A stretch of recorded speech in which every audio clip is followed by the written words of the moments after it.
Да, во студиото веќе е одлична атмосферата, па се подготвуваме за утринската тема, но пред да почнеме со темата, се разбира, кај име на терен Вања ни е подготвена за разговорот со Филип Кметовски, екоактивист. Поминавме на самата најава за колку е добро вака да ја дадеме еден позитивен пример или да сме ние пример за една иницијатива која говори не само за наше лично добро, него за општествено добро, за уредување на зелени површини. Именно, претпоставам дека секој од нас и чувствува легитимно чемери јад во душа кога ќе ги забележи тие што споменавме субена во најавата помали или поголеми депонии кои што катадневно се случуваат или се создаваат, креираат за жал во Скопје, па вакви можеби наши екоактивисти и херои знаат да потикнат за ваква супер само иницијатива, меѓутоа нешто што може да биде како еден домино ефект кај нашата заедница. Филип Кметовски. Така е, да, ќе дадем одличен пример со Филипа, можеби и мотивација за многумина.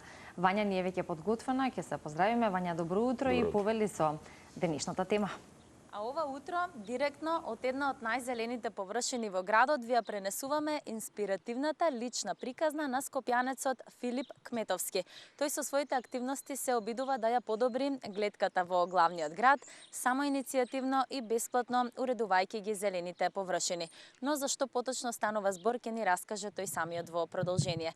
Филип, добро утро и благодарам што сте дел од утринската на Телма. Кажете ни за почеток како се роди оваа идеја и дали некогаш професионално сте се занимавале со хортикултура? Добро утро на сите.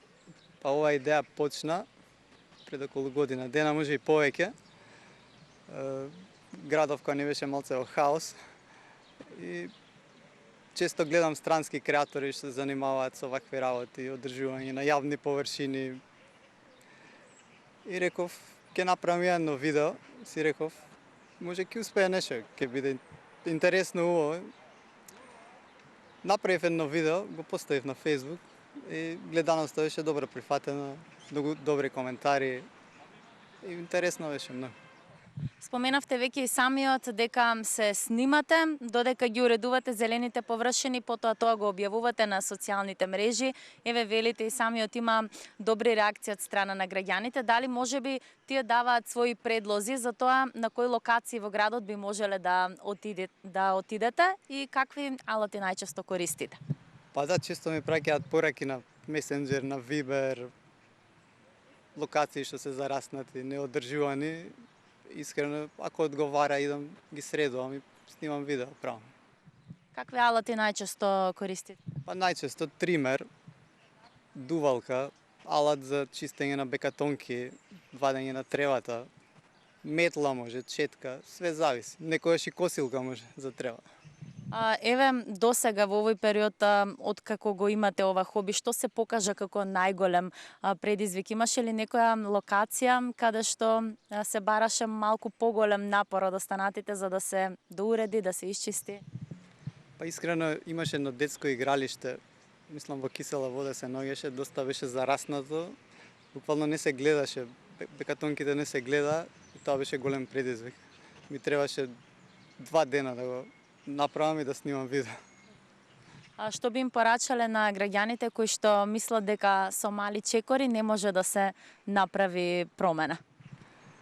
Па се почнува прво од мали чекори, не може од големи, не може од првата скала сите да се прескокнат. Се почнува помалку и дава успех. Еве, за крај на разговорот би ве прашала само што треба да се направи дополнително за да се подобри гледката во главниот град и според вас има ли некои локации кои што се најалармантни? Треба сите заедно, во соработка со службите, кој колку може. Пред својот двор, својата уличка, нешто да направи и да им олесни на службите и така ќе биде многу, а најбитно е сами да имаме свест и да не загадуваме, да не фрламе џабе некои работи и чисти, ако некој позади фрла ѓубре, растура и не може да се постигне за. Филип, јас ви благодарам за овој инспиративен разговор.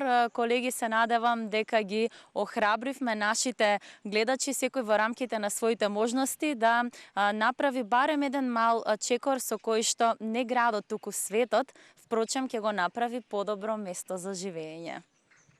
Така е, Вања, особено благодариме. кај нас, нешто што е неопходно и потребно. А да, точно е дека и светот, но во светот ета и тука си зборувавме малку накратко, има доста други позитивни примери каде што прават не мали, туку големи чекори кои што се гледаат таму, локално, општествено, се за доброто на граѓаните, но еве, ајде, ако велиме мали чекори, чекор по чекор, да се надеваме дека ќе имаме повеќе вакви иницијативи, повеќе доброволци, или секој од нас со малку повисока екосвест за тоа како и на кој начин треба да се однесуваме со отпадот и со животната средина. Кога веќе зборевме со доктор Никола Паневски, кој што денеска ќе ни биде соговорник, апропо Јапонија, колку е чиста, можеби нели еколошки развиена во тој дел, па така што секој пат представа добар пример како географија на планетата Земја.